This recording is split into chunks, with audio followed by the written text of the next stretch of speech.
अली, आपसे सवाल करना चाहूंगी, कैसा स्क्वाड देख रहे हैं, क्या स्ट्रैटेजी है, किसका पलड़ा भारी होने वाला है? पाकिस्तान ने टॉस जीतकर बैटिंग का पहले फैसला कर लिया, क्या लगता है?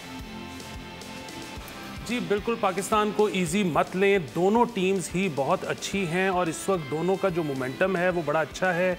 इंडिया आपको पता है कि T20 का वर्ल्ड चैम्पियन है और वर्ल्ड कप के बाद से वो मुश्किल से शायद 1-2 मैच हारे हैं, लेकिन on the other hand Pakistan भी पिछले 15 में से 11 मैच जीता हुआ है।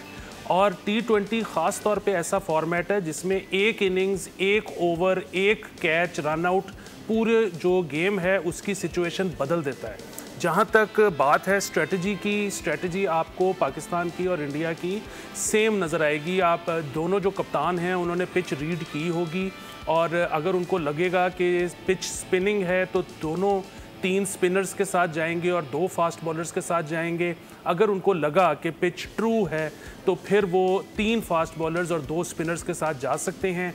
पाकिस्तान को एक एज स्पिन डिपार्टमेंट में ये हासिल है कि इंडिया के स्पिनर्स भी बहुत अच्छे हैं, लेकिन पाकिस्तान के पास स्क्वाड में तकरीबन 3 ऑलराउंडर हैं जो कि स्पिन करवा लेते हैं और 3 हमारे पास स्पेशलिस्ट स्पिन बॉलर भी हैं।